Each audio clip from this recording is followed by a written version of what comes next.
Hey, what's up you guys, it's Ch30 and welcome back to my channel. In today's video we're going to go into chapter 30 of Wonder by RJ Palacio, so let's get right into this video. This video may contain sensitive topics and foul language. If you do not wish to continue, I suggest you click off of the video now. You have been warned. The Bleeding Scream, chapter 30.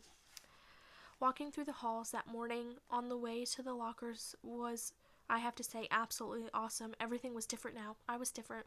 Where I usually walked with my head down trying to avoid being seen, today I walked with my head up looking around. I wanted to be seen. One kid was wearing the exact same costume as mine, long white skull face oozing fake red blood. High-fived me as we passed each other on the stairs. I have no idea who he was, and he had no idea who I was, and I wondered for a second if he would have ever done that if he'd known it was me under the mask. I was starting to think that this was going to go down as one of the most awesome days in the history of my life, but then I got to homeroom. The first costume I saw, so I walked inside the door, was Darth Sidious. It had one of the rubber masks that are so realistic with a big black hood over the head and long black robe. I knew right away it was Julian, of course. He must have changed his costume at the last minute because he thought I was coming as Jango Fett. He was talking to two mummies who must have been Miles and Henry, and they were all kind of looking at the door like they were waiting for someone to come through it. I knew it wasn't a bleeding scream they were looking for, it was a Boba Fett. I know I was going to go and sit in my usual desk, but for some reason I didn't know why I found myself walking over to a desk near them.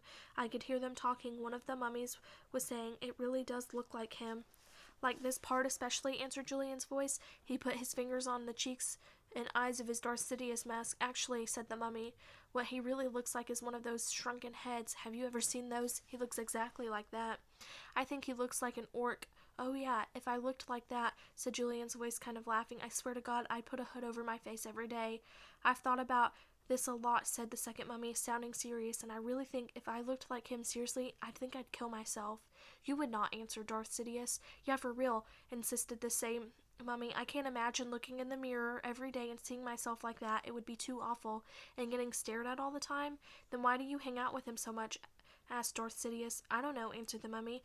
"Tushman asked me to hang out with him at the beginning of the year, and he must have told all the teachers to put us next to each other in all the classes or something."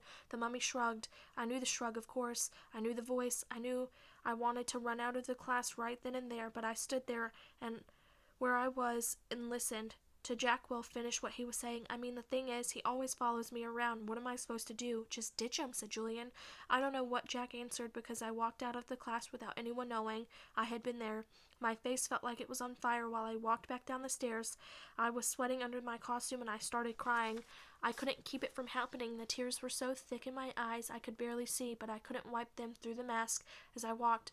I was looking for a little tiny spot to disappear into. I wanted a hole I could fall inside of, a little black hole that would eat me up. That is the end of this video. I will see you guys in the next one. Bye.